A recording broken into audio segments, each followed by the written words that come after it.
Bonjour et bienvenue.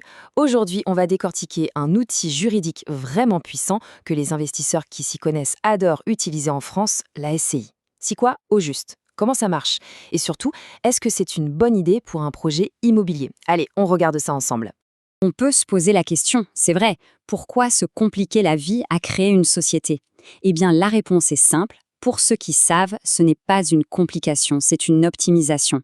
C'est un outil stratégique pour construire, gérer et transmettre un patrimoine. On ne parle pas juste de posséder des murs, on parle de stratégie. Voyons voir comment ça se passe en pratique. Ok, mais avant de parler de la solution, il est indispensable de bien comprendre le problème. Et tout part d'un cas de figure très très fréquent, le défi d'investir à plusieurs. Par défaut, quand on achète à plusieurs, on tombe dans un régime qui s'appelle l'indivision. Imaginez le tableau, un achat entre amis ou en famille. Pour la moindre petite décision, que ce soit la couleur d'un mur ou la mise en vente du bien, il faut que tout le monde soit d'accord, à l'unanimité. C'est la porte ouverte à tous les blocages possibles. Et si quelqu'un veut récupérer ses billes et vendre sa part, là ça devient un vrai cauchemar. Il faut repasser chez le notaire, payer des frais, bref, un casse-tête qui peut vite transformer un super projet en une grosse dispute. Heureusement, face à ce bazar potentiel, il existe une structure beaucoup plus intelligente, beaucoup plus souple. Et c'est là qu'intervient la fameuse SCI.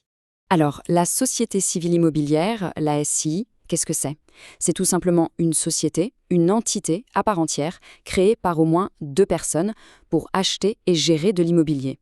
Et là, attention, voici le point crucial à comprendre, les associés ne possèdent pas le bien directement, non. Ils possèdent des parts de la société, et c'est la société, elle, qui est propriétaire des murs. Cette petite nuance, en réalité, change absolument tout. Et cette structure ouvre la porte à des avantages considérables. D'abord, face à la banque, un groupe a plus de poids, ce qui veut dire une meilleure capacité d'emprunt. Ensuite, la gestion de tous les jours est beaucoup plus simple. On nomme un gérant qui prend les décisions courantes, plus besoin de l'accord de tout le monde à chaque fois. Les règles du jeu, ce sont les associés eux-mêmes qui les fixent sur mesure dans les statuts. Et là où ça devient vraiment magique, c'est pour la transmission. Vendre des parts de société, c'est 1000 fois plus simple et moins cher que de vendre un immeuble. C'est ça la clé pour blinder un projet sur le long terme.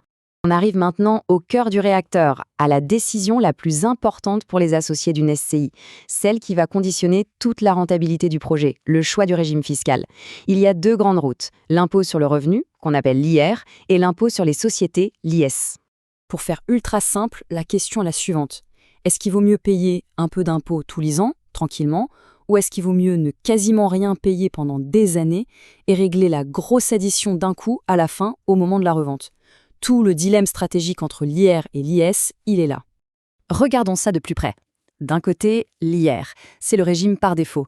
On dit que la SI est transparente. Ça veut dire que chaque associé déclare sa part de bénéfice dans sa propre déclaration de revenus, même s'il n'a pas touché un euro.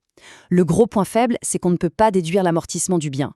Le point positif, par contre, c'est qu'à la revente, la plus-value est plus faible et elle diminue au fil du temps.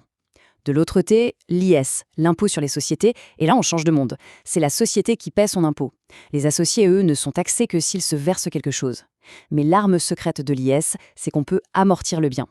L'amortissement, c'est une sorte de charge comptable pour l'usure du bâtiment. C'est de l'argent qui ne sort pas, mais qui vient quand même réduire, voire effacer le bénéfice imposable. Le résultat, on peut se retrouver à ne payer zéro impôt sur les loyers pendant 10, 15, parfois 20 ans. Évidemment, il y a une contrepartie. La plus-value à la revente sera plus élevée. C'est le régime parfait pour ceux qui veulent capitaliser et construire un patrimoine sur le très long terme. Tout ça peut paraître un peu technique, mais dans les faits, comment ça se passe? Créer une SCI, c'est un processus qui est en fait très balisé. Voyons les étapes. Le processus peut sembler un peu intimidant au premier abord, mais il est en fait très logique. Première étape, on rédige les statuts, c'est un peu le mode d'emploi de la société. Deuxième étape, on dépose le capital social, ça peut être juste un euro symbolique. Troisièmement, publication d'une annonce légale pour officialiser la création. Quatrièmement, on prépare tout le dossier et on immatricule la société en ligne. Et enfin, on reçoit le Graal, le cabis, la carte d'identité officielle de la nouvelle entreprise. C'est un peu de paperasse, c'est vrai, mais chaque étape rapproche de la concrétisation du projet. La SCI, c'est un outil formidable, on l'a bien vu. Mais attention, comme tout outil puissant, s'il est mal utilisé, ça peut faire des dégâts. Voici les pièges les plus courants à déjouer.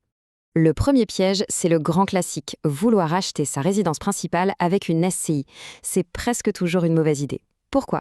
D'abord parce qu'on devient techniquement locataire de sa propre société.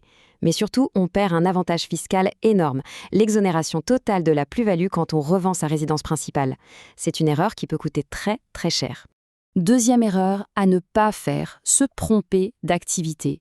Une SCI, c'est une société civile, pas commerciale. Ça veut dire que faire de l'achat-revente à répétition, comme un marchand de biens, c'est interdit. Pareil pour la location meublée, aux yeux du fisc, c'est une activité commerciale. La seule et unique façon de faire de la location meublée en SCI, c'est d'avoir opté pour l'impôt sur les sociétés. C'est un point à ne jamais oublier. Et le troisième piège, c'est un point qu'il faut absolument avoir en tête, la responsabilité des associés est illimitée. Pour le dire clairement, si la SCI ne peut plus payer ses dettes, la banque a le droit de se retourner contre les biens personnels des associés, chacun à hauteur de sa part dans la société. C'est une sécurité pour le prêteur, bien sûr, mais c'est un risque qu'il faut parfaitement mesurer. Bon, on a vu les bases, la fiscalité, les pièges. Maintenant, on va passer à un niveau. On va voir une stratégie plus avancée, qui montre vraiment tout le potentiel de la SCI quand elle est intégrée dans un montage plus large. Pour passer à la vitesse supérieure, il faut savoir qu'une SCI peut avoir comme associé non pas une personne physique, mais une autre société. C'est ce qu'on appelle une société holding. C'est une stratégie d'expert pour démultiplier la capacité d'investissement. Et là, on est dans les montages utilisés par les investisseurs les plus aguerris. Imaginez une société qui marche bien, qui fait des bénéfices. Ces bénéfices peuvent être remontés vers une holding avec une fiscalité quasi nulle. Ensuite, c'est la holding qui utilise cet argent pour financer les achats de la SCI. En clair, on utilise l'argent de l'entreprise avant l'impôt sur le revenu pour se construire un patrimoine immobilier. C'est un levier de développement massif, une véritable machine à créer de la richesse. Voilà, la SCI est un outil flexible, puissant, mais qui demande de la rigueur et une vision claire. La question finale est donc simple. Est-ce la bonne clé pour un projet de construction de patrimoine durable? La réponse dépendra toujours du projet lui-même, mais maintenant, au moins, toutes les cartes sont sur la table pour pouvoir y réfléchir sérieusement.